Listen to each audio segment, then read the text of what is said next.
presentar a nuestro siguiente invitado, un gran amigo, un hermano de Sin Censura.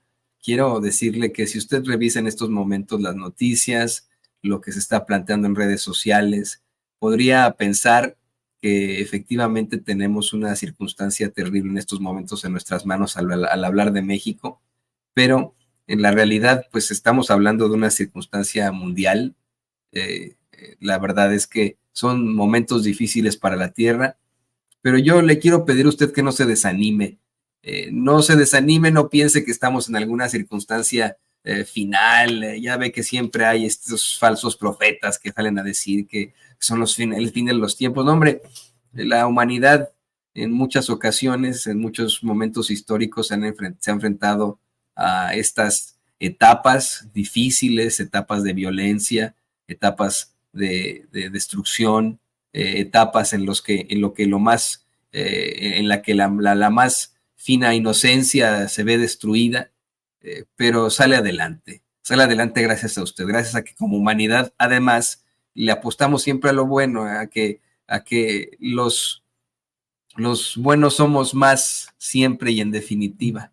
Con eso quiero darle la bienvenida a un gran ser humano, a un hombre que pues evidentemente es un digno representante de esta nuestra humanidad, y me refiero por supuesto que al mejor flautista que existe, al queridísimo Horacio Franco, aquí en Sin Censura. ¿Cómo estás, Horacio? Bienvenido. ¿Cómo te va? Mi querido Toño, pues muy bien, todavía celebrando tu cumpleaños, Gracias, muchas gracias, de verdad. Sí, celebrando tu 41º cumpleaños, qué peligroso, ¿verdad? sí, ya lo sé, hombre, ya sé. Ayer mi suegro me decía, Toño, pues ya ya se da para que te hagas tu primera colonoscopia. Y dije, ¿qué? Pero pues sí, efectivamente es lo que dice También próstata, etcétera, etcétera, todo. ya estás entrando a mi clan, pero bueno, no al mío de los 41, porque te acuerdas que en México los 41 también es un número muy gay como mi comunidad, pero tú no estás en ese peligro. No, bueno, y no, pues no tendría nada de malo, ¿no? Y no es peligroso, no, hombre, No cállate, tendría imagínate nada qué peligro. No, pero peligroso. para muchos sí era peligroso, ¿no? En los 41, bueno, en fin, En muchos tiempos de Porfirio prejuicios. Díaz, si uno no tenía un buen contacto como el yerno de Porfirio Díaz, pues sí Ujú. era peligroso. Lo Te enviaban, metí en el bote. lo metían al bote o a esos campos de concentración que tenía. Siempre se me va el nombre. Eh, Lecumberri. Además de Lecumberri había este lugar que se llamaba, ay, está ahí en Sí, Oaxaca, sí, sí. se me va Ujú. siempre el nombre, que nos lo recuerda siempre aquí el público consentidor de Sin Censura, ¿no? Pero, pues bueno, ahí estas circunstancias espantosas, que pues, en eso me baso, querido Horacio, el decir que no demos a la humanidad por perdida, ¿no? No, Eh, no. Estaba leyendo a la muy admirada a Quetzali Verástegui. Ujú. Ya tuiteaba, y bueno, la entiendo perfectamente, ¿no? La actriz a Quetzali Verástegui, que tuiteaba: la humanidad ha muerto. No, no ha muerto. Vamos ahorita a tratar con Horacio circunstancias también muy, muy difíciles para la humanidad, pero está en nosotros el luchar por este mundo, el luchar por este universo, el verdaderamente luchar por esa tolerancia, por ese progreso, el contrarrestar definitivamente esa maldad, ¿no? Creo que Mm. con eso podremos empezar, ¿no, querido Horacio? Claro que sí, mira.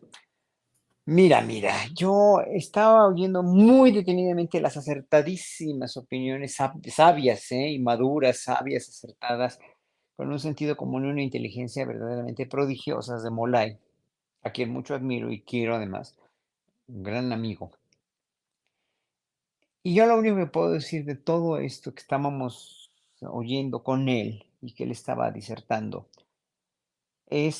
y lo que acabas de disertar tú, que también es muy importante, y lo de Quetzalli, lo que dijo Quetzalli, es que, primero que nada, debemos considerar que todas las sociedades todos los pueblos son producto y todas las sociedades son producto de lo que ha vivido y de su educación. Cuando yo veo un pueblo israelí, un pueblo judío, pero también un pueblo israelí, o sea, todo el que está en ese conglomerado llamado Israel, y veo que un tan grande porcentaje de la población está por cómo crecieron ellos, como lo que vivieron sus antepasados y toda la manipulación que han sufrido también ellos como pueblo. Manipulación mediática, también, manipulación de hacerse la víctima. Eh, pues obviamente reaccionan como reaccionan. Obviamente están pensando que tienen todo el derecho, siempre lo han pensado, que tienen todo el derecho a defenderse, porque siempre los han victimizado y, pues, obviamente revictimizado y con mucha razón, mucha, mucha razón. Pero yo le pedí a Ceci que viéramos, que viéramos cómo está reaccionando el ejército, los jóvenes del ejército israelí. Que lo pasaste porque lo publicó La Jornada en su primera plana. A estos soldados que están divirtiéndose con prendas íntimas y están mostrándolas como trofeo con las risas, con las mismas risas que los nazis atacaron a sus bisabuelos y a sus tatarabuelos. Y eso implica, moralmente hablando, una decadencia verdaderamente fenomenal, una decadencia verdaderamente horrenda, horrible, una decadencia que no, que no tiene, o sea, que no tiene parangón, pues, ¿no? Que ya, y, o sea, que es como si fuera otro pueblo del el que fue víctima, como si pertenecieran a otra, no nada más a otra generación, sino a otra cultura, ¿no? De que fueron víctimas sus bisabuelos, sus tatarabuelos. Y eso de veras es muy preocupante porque una de dos, habla o que están tomando venganza muy conscientemente de todo eso y vengándose de quienes no debieron haberlo hecho porque finalmente no, no fue ni en su año ni en su daño, ¿no? Los palestinos los han estado sometiendo por años enteros, les han estado dando una muy, pero muy, muy mala, muy mala calidad de vida, los han confinado, además dicen, también han dicho mucho, que sin los israelíes todo este territorio sería infructuoso, no habría prosperado, etcétera, etcétera. Claro, pues no habría prosperado porque no tenían los medios para prosperar, como, las, pa- la- to- to- como muchos de los países pobres de toda esa región, quienes sí tuvieron medios para prosperar, los países árabes, Dubái, digo, los países árabes como Dubái, los que tenían petróleo, Arabia Saudita, Dubái, todos estos reinos artificiales, totalmente artificiales ponderados con mucha lana, con mucho dinero y con mucho poder que les dio el petróleo. Entonces, pues, obviamente, ahí si te haces rico y te haces de un país total y absolutamente riquísimo, verdaderamente próspero. En cambio, Israel se hizo un país próspero, claro, con toda la ayuda que le dio Estados Unidos y que le dio el plan, todo el plan Marshall de recuperación que le dieron a Europa, pues se lo dieron a Israel también. Y claro que sí, pero asciendes rápido, es lo meritorio de países como México, que no necesitamos de Estados Unidos ni de nadie para crecer con nuestras propias riquezas porque somos muy ricos en recursos naturales. Eso hay que entenderlo, que nos robaron durante los sexenios pasados, obviamente nos robaron y nos robaron y nos robaron, pero que obviamente hoy por hoy, pues México, ¿cómo se está defendiendo con el gobierno de López Obrador? Pero bueno, se está defendiendo económicamente. Ya estamos notando que somos un país muy, pero muy rico. Pero bueno, eh, el pueblo israelí parece que no aprendió de todo esto y que lo hicieron consciente solamente de su propia estigmatización como pueblo víctima, como pueblo, sí, en verdad, vilipendiado, calumniado, rodeado de injusticias desde el cristianismo temprano, desde aquellos que no se quisieron volver cristianos y siguieron con sus tradiciones judías, judaicas, siguieron viviendo de cómo pudieron, porque además los reyes, príncipes, papas, sacerdotes, obispos, etcétera, clérigos, los obligaban, o más bien los confinaban a no poder participar en la vida cultural, en la vida política de los grandes reinos de Europa, porque habían matado a Cristo. Es el mito de Isida, se llama. Ese mito de Isida lo inventó San Juan Crisóstomo, que los judíos mataron a Dios. Pues no, Ese es eso. Deicida viene de homicida, pues deicida, de Dios, que mató a Dios. Entonces, el pueblo judío creció durante años, más bien se desarrolló durante años en Europa, que fue a donde emigraron la mayoría después de la caída del segundo templo en el año de 72, ¿no? Cuando los conquistan los romanos, empezó la diáspora, esa grandísima diáspora, hacia Oriente, pero sobre todo Europa. Y empezaron a mezclarse y a simbiotizarse con los cristianos, los primeros cristianos. Y en muchos países como España, hasta la España del siglo 8, 9, 10, 11, 12, etcétera, desde antes de, mucho antes, ¿no? De los visigodos y de los reyes godos, visigodos, etcétera, etcétera. eh, Convivieron en España, estoy poniendo un ejemplo, pero también en Francia, ¿no? Y también en toda la región de Suiza, ¿no? Grandes comunidades judías en Italia también, grandes comunidades judías, o algunas muy prósperas, algunas muy confinadas a hacer solamente lo que querían los reyes y príncipes y duques y condes y papas, obviamente, ¿no? Que hicieran. Y entonces, como un gran pueblo sobreviviente de esa diáspora, empezaron a prosperar de una manera como les permitían, que era precisamente prestando dinero, nada más. No podían ser abogados, muy pocos fueron médicos, ¿no? Pero en España sí se les dio esa libertad, tanto a los árabes como a los judíos y a los musulmanes, pues, ¿no? Y mira qué convivencia tan sana, qué convivencia tan próspera, qué cultura tan grande lograron en los siglos 10, 11, 12, 13, ¿no? Los judíos y los musulmanes y los cristianos también, con una convivencia verdaderamente maravillosa, de la cual somos nosotros herederos, mi querido Toño. Somos muy, en ese sentido, los mexicanos, ya como pueblo, los mestizos mexicanos que descendemos de toda esa gente, tenemos que ser muy conscientes de que pudimos haber, que en España, en nuestro país, una parte de nuestro país ancestral, se vivió una circunstancia verdaderamente prodigiosa en cuanto a convivencia religiosa y convivencia humana en los siglos 10, 11, 12, los tiempos de Alfonso X el Sabio. Y que gracias a la estupidez de los reyes católicos y a la conveniencia económica también de los reyes católicos, pero sobre todo a la confesionalidad de los reyes católicos de Isabel y Fernando, pues a todos esos árabes y judíos se les expulsó o se les expulsó o se les conminó a convertirse al catolicismo. Y eso fue pues, lo que le dio en la torre a toda esa convivencia cultural en España, esa crisol maravilloso de comunidades que tenía España. Pues aquí se vinieron a refugiar también muchos judíos y muchos musulmanes, pues, sobre todo judíos conversos, que muchos de ellos fundaron la ciudad de Monterrey, de Nuevo León. Todo el estado de Nuevo León se fueron para allá porque allá no los molestaba la Inquisición. Por eso muchas costumbres, nombres como Garza, por ejemplo, todos esos son descendientes de judíos, ¿no? Garza, Mesa, el mismo apellido, todos los apellidos que tienen ese tipo de connotaciones de animales o de cosas son descendientes de judíos. Entonces, todos llevamos, dijéramos, ¿no? Los mexicanos, los mestizos, llevamos un poco de esa sangre judía y árabe en la sangre, en nuestros genes. La cuestión aquí, ya me desvié, es que de eso tampoco tenemos memoria y conciencia. Y tampoco tiene memoria y conciencia el pueblo judío, que a partir de toda ese maltrato que tuvieron en Europa, a partir de todo ese, pues sí, ese confinamiento que tuvieron, esas expulsiones y luego el genocidio sistematizado de los nazis, que nadie tiene por qué excusar porque fue un genocidio perverso y maldito, ¿no?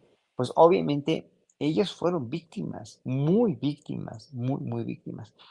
Y claro, pues fundan el Estado de Israel con esa necesidad del mismo sionismo de Herzl y de todos los padres los padres espirituales del Estado de Israel. Hoy por hoy fundan Israel y se hace pues todo este desmadre, porque además que estaban muy dañados, tenían el apoyo de Estados Unidos, se fueron muchos rusos judíos, también mandaron muchos judíos allí a Israel, etcétera, etcétera, y se hizo lo que hoy es el Estado judío de Israel. Bueno.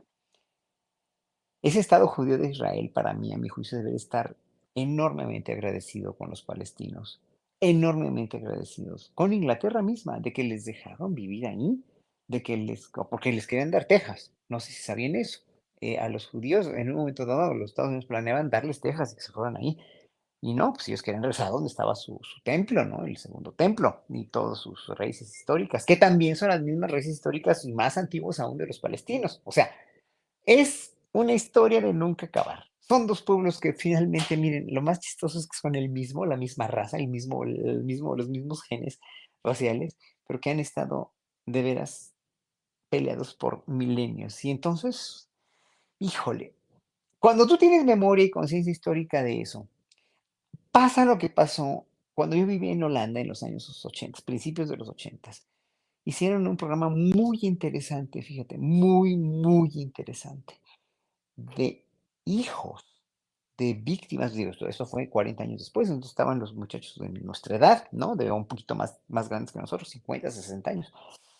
Eh, estaban hijos de nazis alemanes y holandeses, bueno, de toda Europa, pero sobre todo alemanes, hijos de soldados nazis que habían matado a los padres de estos otros hijos judíos que habían sufrido mucho. Sus padres sufrieron, ellos nacieron durante la guerra, pero se salvaron de los campos de concentración y a sus padres los mataron y los asesinaron y entonces confrontaron en un programa muy interesante, de verdad, muy, muy interesante a los hijos de los nazis con los hijos de los judíos, que ellos sabían que sus papás habían matado a los suyos, a los suyos, ¿no? Como judíos y fue un programa de mucho llorar. De veras me acuerdo y me dan ganas de llorar porque al final de cuentas acabaron ellos abrazados y ellos acabaron diciendo, es que pues yo no sabía, yo no había nacido o estaba muy chiquito, que iba yo a saber que mi papá era un asesino y que iba a matar a tu papá, ¿no? O a tu mamá o a tus abuelos. Y nosotros, pues, con todo el rencor tuvieron que reconocer que, pues sí, no es tu culpa, ¿no? Vamos a convivir juntos. Y fue un programa muy emotivo de lágrima atendida, de veras, ¿eh? Histórico para mí, ¿no? Para mi entender, porque finalmente el ser humano nunca va a aprender, ¿no? Porque esto fue un aprendizaje enorme, pero ya como manipulan los medios, ya como hay intereses económicos, ya como hay intereses suprarraciales en el pueblo de Israel ahora por los palestinos, porque ellos creen que ellos hicieron ese país. Pues no, ese país ya estaba hecho, pero no lograron fructificar una riqueza porque no tienen petróleo, porque no tenían nada y Estados Unidos les dio todo, obviamente, a ese país, ¿no? Tienen recursos, sí, pero tienen dátiles, tienen muchos otros recursos, pero no tienen petróleo. El petróleo que tiene Arabia Saudita o Kuwait o cualquiera de esos países, ¿no? Entonces, bueno, no sé, yo cada vez veo esto con más ojos de que hay, pues los pueblos son los que tienen una gran responsabilidad de aprendizaje si los dejaran, si los dejaran, si los dejaran. El pueblo mexicano, si ustedes saben, no tenía idea de todo el racismo y el clasismo que había, pese a que yo ya hace mucha gente sí lo notábamos, ¿no? Obviamente, y lo sabíamos y lo remarcábamos, pero no sabía a qué grado existía este racismo y este clasismo hasta que de veras el gobierno de López Obrador lo, lo saca a la luz, lo saca a relucir, precisamente como México sí ha sido un país racista, aunque nosotros lo sabíamos, estábamos en el closet, éramos un país como con castas en el closet, estábamos metidos en un closet racial y clasista, ¿no? Y bueno, pues hoy por hoy ya sabemos cómo se las gastan gentes como Salinas Pliego con este clasismo, con el mismo INE, como el mismo Tribunal Electoral, por ejemplo, con estas preferencias pues, de lo que están haciendo verdaderamente, cubriendo, quitándole la candidatura a un candidato como Santiago Nieto y no castigando a candidatos como Xochitl Gálvez o no quitándole la candidatura a dos prófugos de la justicia como Cabeza de Vaca y como Ricardo Anaya, ¿verdad? Pues entonces, bueno, ¿qué te puedo decir? O sea, los pueblos no aprendemos entonces de la historia, no aprendemos de las experiencias históricas porque no nos tocaron. Y como hoy por hoy lo primero, el primer Dios, el primer bastión que tenemos que defender es nuestro nivel económico y nuestro dinero, pues vale madres literalmente lo que pase el mundo, porque lo vemos en las redes ya con tanta indolencia, con tanta indiferencia, con tanta, pues sí, o sea que se nos pasa, ¿no? Se nos pasa y vemos estos soldados israelíes jugando fútbol ahí en un edificio, donde están poniendo, mira, ahí está, esas imágenes fueron las que le dije así que sacaran, ¿no? Están en RT y también, creo que Associated Press, o no me acuerdo quién la sacó, ¿no? Están ahí divirtiéndose y jugando fútbol en la playa dicen en la playa de Gaza, y sale ahí, la playa de Gaza, pues la Gaza totalmente destruida, los edificios, ahí está la playa de Gaza. What a beach bouncing a ball on Gaza Beach, miren, what a beach, bouncing a ball on Gaza Beach. O sea, qué playa, ¿no? Pateando un balón en la playa de Gaza. O sea, aparte de todo, aparte de perversos, son inconscientes, o sea, porque sacar y poner esos videos en las redes sociales de esa destrucción y divirtiéndose con eso, es una vergüenza para cualquier ser humano, y para cualquier ejército y para cualquier país, pues, ¿no? O sea, ya te estás defendiendo, ya te estás, dices, ¿no? Si tienes tu verdad de que te estás defendiendo y si tienes tu verdad de que estás haciendo el bien por tu país, pero no sacas esto, ¿me entiendes? No permites o sea, como ciudadano no permites que se sepa esto, a mí me daría vergüenza. Hubo un muchacho que tú lo sacaste, ustedes lo sacaron, y si fueron de los primeros que lo sacaron, un muchachito un soldado que empezó a protestar, ¿no? Que él no quería ser parte de ese genocidio, ¿no? Pero y a mí me esperanzó mucho y casi que pensé, soñé guajiramente que una gran mayoría de los soldados israelíes iban a desertar, ¿no? En pro pues no desertaron ni se hizo nada, ¿no? Este muchacho lo han de haber castigado o lo han de haber proscrito del ejército o lo que sea, pero pues no pasó nada y siguió este genocidio tremendo que estamos viendo. Que sí, bueno, que jamás es un Estado, más bien es una organización terrorista, pues sí, pero también es ISIS, ¿no? ¿Y qué le han hecho a ISIS, ¿no? Y hay muchos terroristas también, hay mucho terrorismo en este mundo. Milei es un terrorista, que no se digan que no, ¿no? Con su propio pueblo. ¿Y qué se hace contra ese terrorismo, verdad? Entonces, a ver, lo que te puedo decir es que en verdad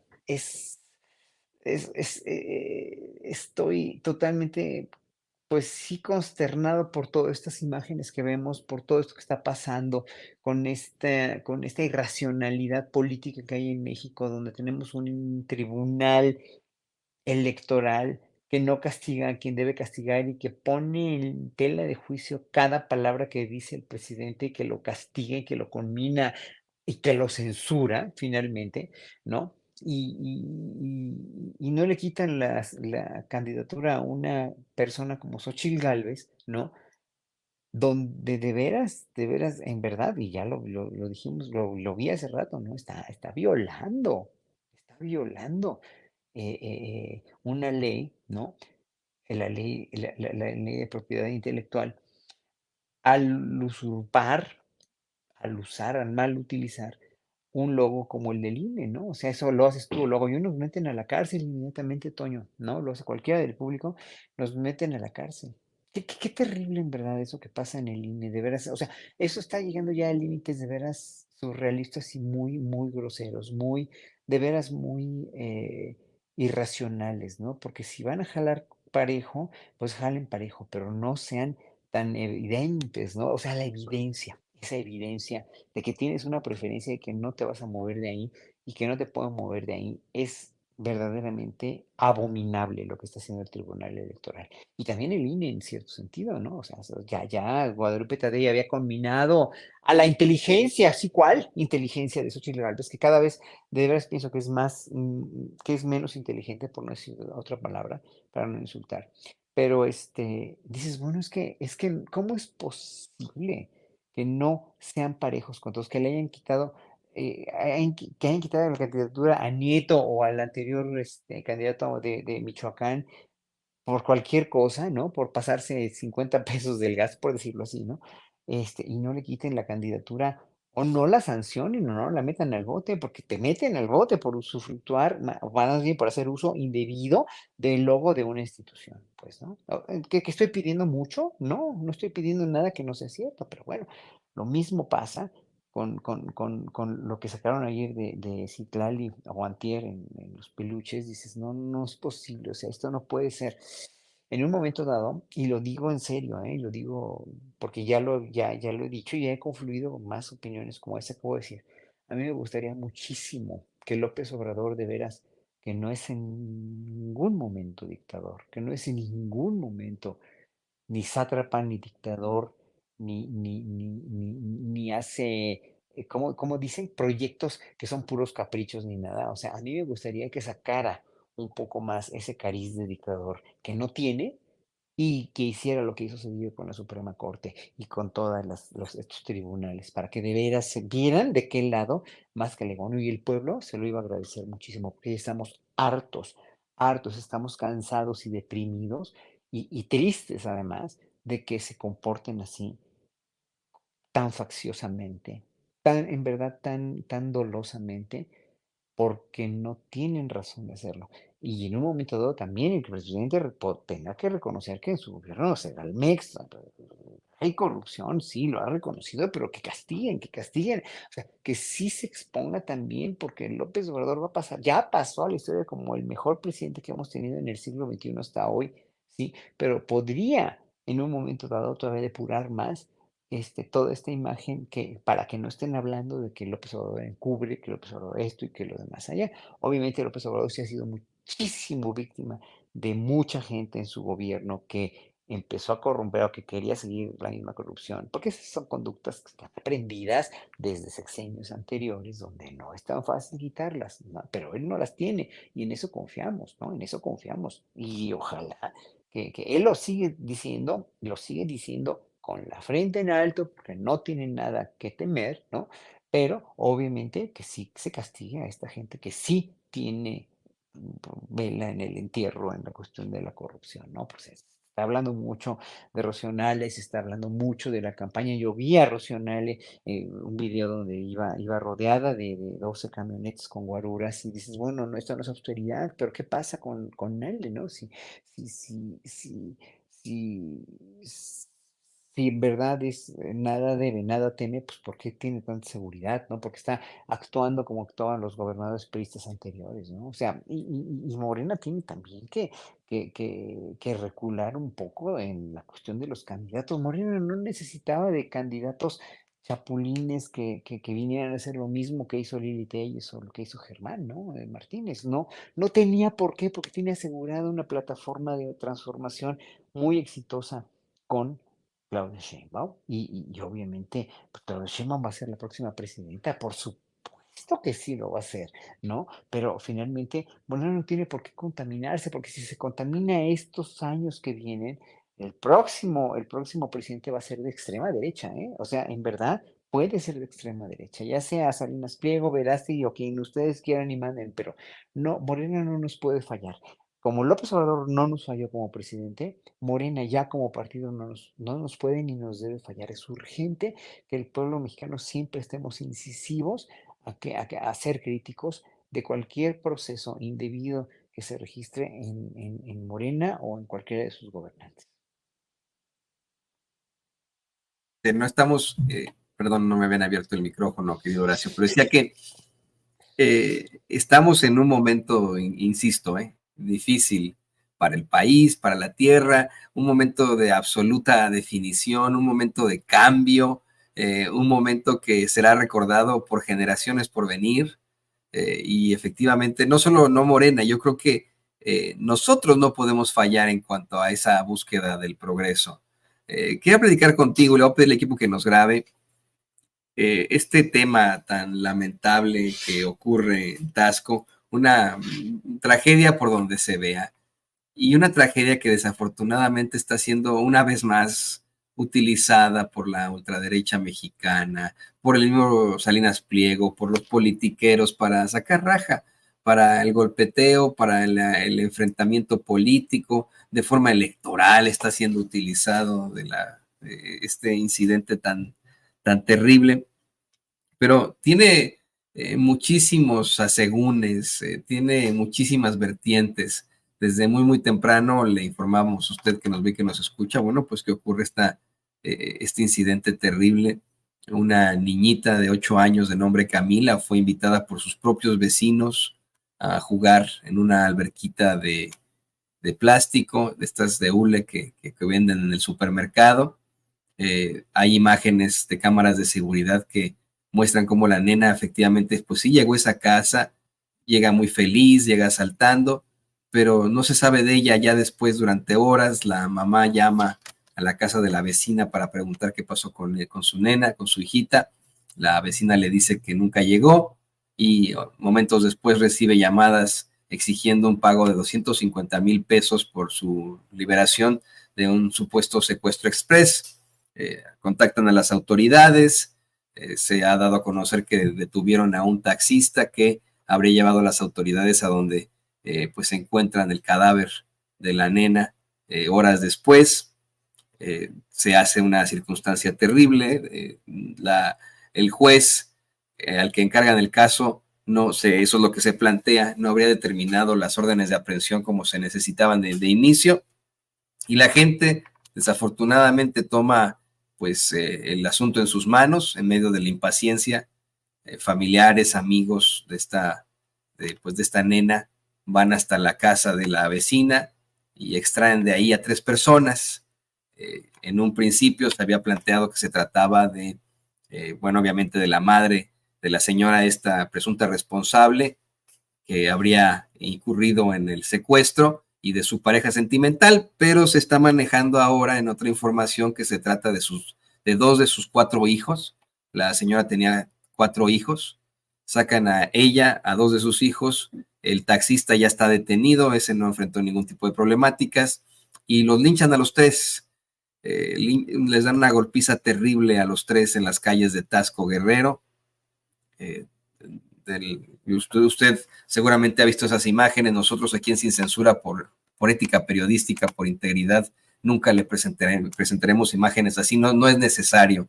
En definitiva, la mujer es retenida en algún momento por las autoridades, pero una vez más los vecinos la sacan de la camioneta en la que estaba, la golpean brutalmente y muere en el Ministerio Público. Las otras 2 personas, los dos jóvenes, están detenidos también en estado grave, y se plantea que la pareja sentimental de esta señora, bueno, pues no se conoce su paradero hasta el momento.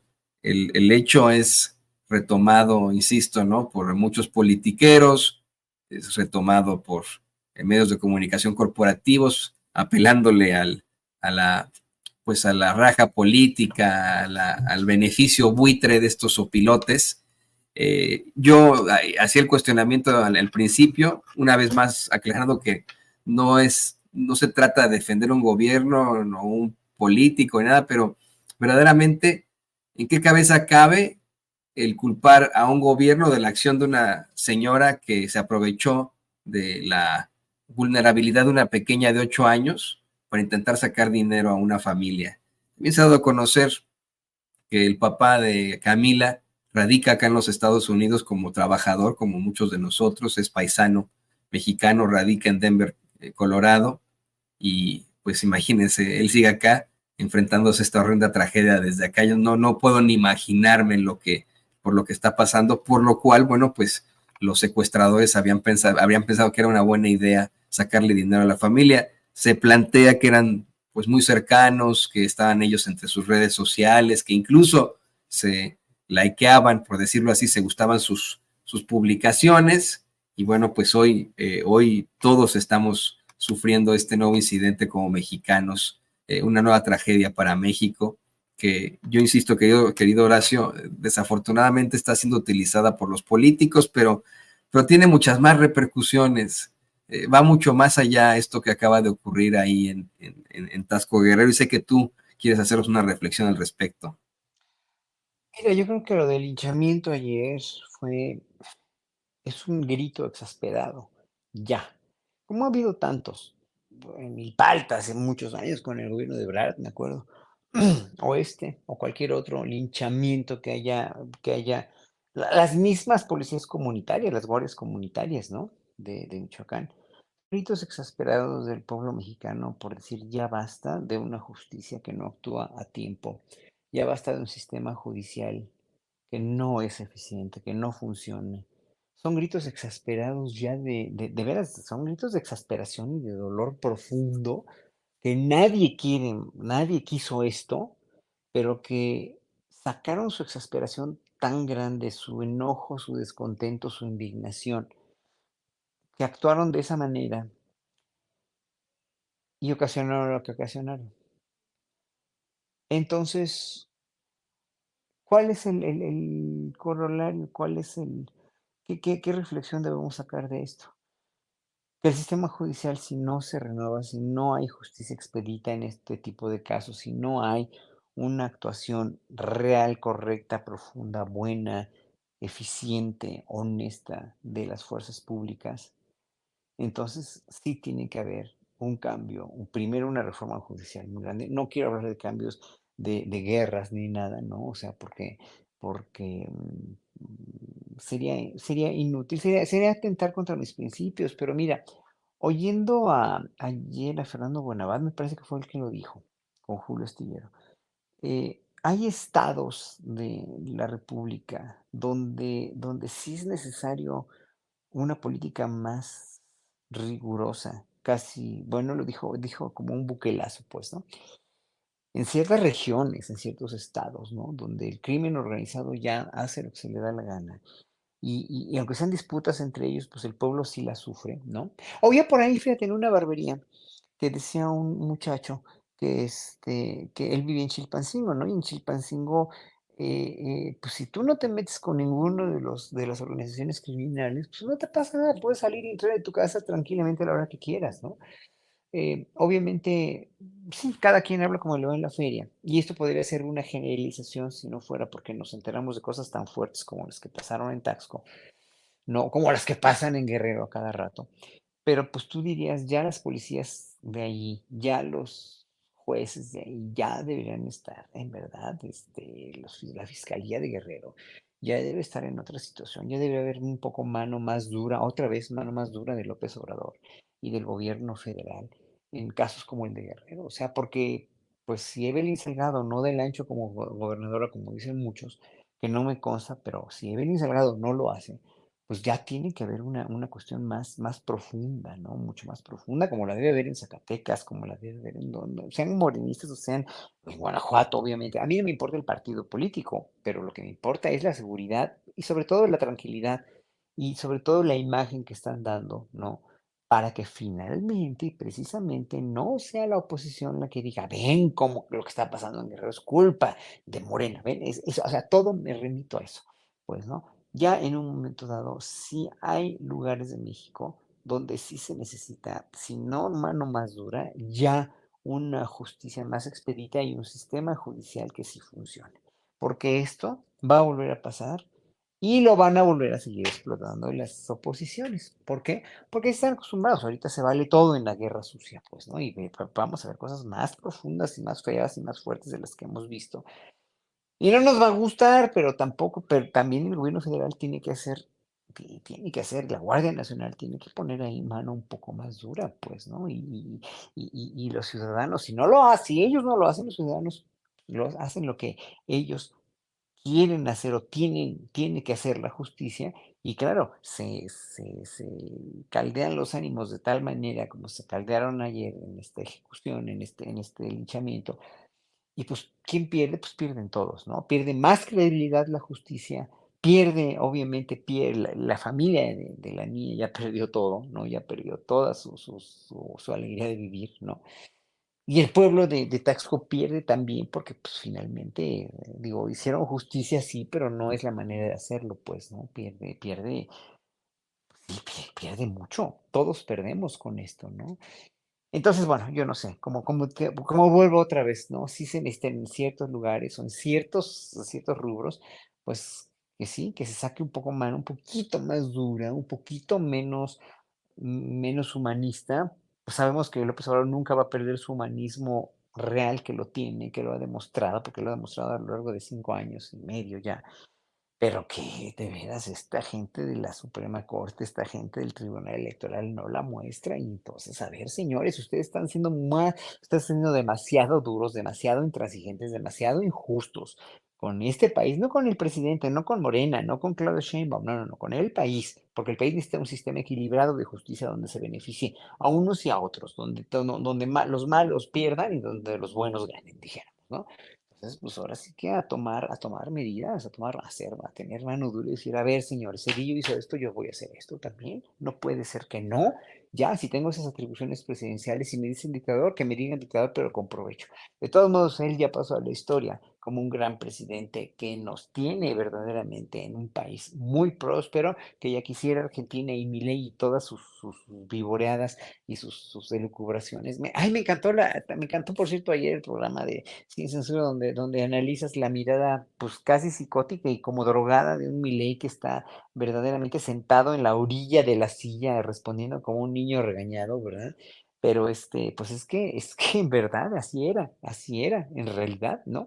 Pero bueno, no sé, yo creo que sí se tiene que definir un poco más la mano dura y la mano crítica del gobierno, pero ya a partir de acciones, no nada más de en la mañanera sí decir, ya no decir lo que el INE dice que no digas, sobre lo que el Tribunal Electoral dice que no digas, porque pues finalmente, o sea, está demostrando, no debilidad, pero sí está demostrando demasiada transigencia. Y demasiada transigencia casi podría rayar en obedecer a quien en realidad no merece obediencia, que es este tribunal, que si López Obrador va a obedecer al tribunal, entonces que el tribunal dicte una sentencia en contra de una dictadura, de una candidatura, perdón, de cabeza de vaca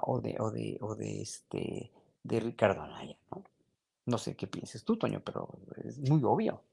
Sí, bueno, creo que en definitiva se necesita no solo que actúe el INE, sino que haya un cambio también inherente en todas las cosas que en cuanto a la reforma electoral. No va a actuar, en mi opinión, el INE, no va a tomar ningún tipo de determinación en cuanto, por ejemplo, a lo del uso de la imagen institucional, los logos del INE por parte de la campaña de Xochitl Gálvez, ya hicieron nada más una, un llamado ¿cómo le llaman ellos? Un llamado de atención a Xochitl Gálvez. No es broma, ¿eh? Mientras al mismo tiempo, de la forma más desafortunada, le quitan la candidatura, por ejemplo, el doctor Santiago Nieto.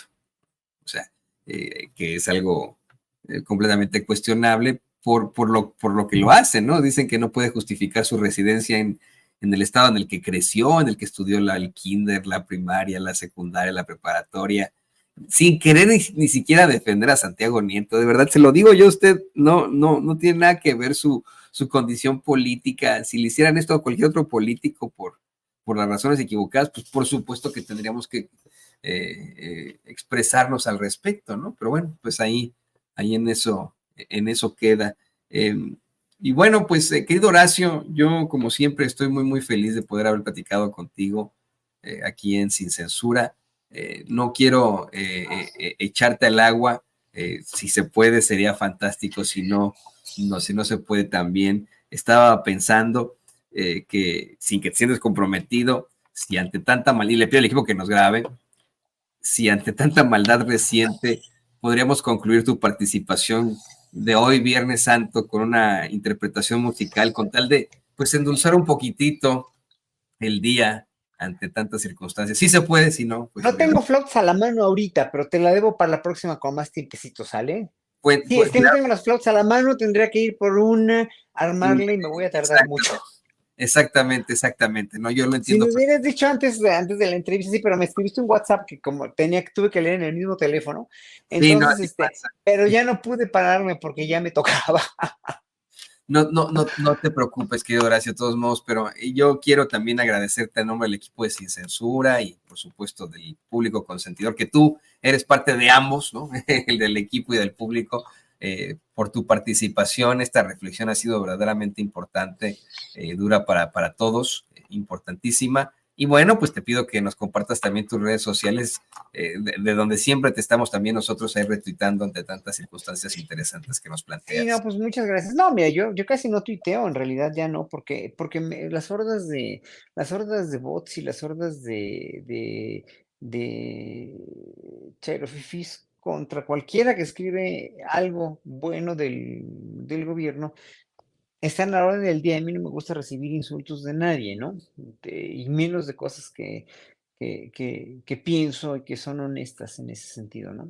Entonces ya casi no tuiteo, pero mi Twitter es Twitter y X estoy como Horacio Franco y en Facebook e Instagram estoy como Horacio Franco Flautista. Ahora, los invito a todos quienes si van a estar por Puebla el día miércoles 3 de abril, voy a tocar un concierto con un clavecinista muy, muy bueno, Daniel Ortega, que es homónimo del presidente de Nicaragua. Voy a tocar un concierto en el Festival Pasión, es un festival de música barroca, ahí en el Teatro de la Ciudad a las 19 horas. Teatro de la Ciudad de la Ciudad de Puebla de Los Ángeles, es entrada libre, así que pueden ir y disfrutar de este concierto con música europea. Ya no hablamos de lo de las bandas, ya no hablamos de eso, me interesaba mucho hablar de eso porque son colegas que están afectados, son colegas músicos a quienes hay que defender su derecho a trabajar, su derecho a manifestarse culturalmente, aunque sea otra cultura musical muy diferente de la que yo tengo, y hay muchas cosas que no me gusta de cómo hacen y cómo efectúan esa música, pero para mí el discriminar a los músicos por una cuestión racista o por una cuestión clasista o por una cuestión de lo que sea, es muy desagradable lo que pasó en Sinaloa, lo que pasó en Mazatlán. Está mi corazón con ellos y sobre todo, no, les digo, no mi manera de hacer música, yo cuestiono mucho de cómo soplan los instrumentos de viento y ya lo he hablado mucho, creo que también contigo, pero sí estoy con ellos en la cuestión de que no se tiene por qué, realmente no se tiene por qué discriminar, no se tiene por qué prohibir nada.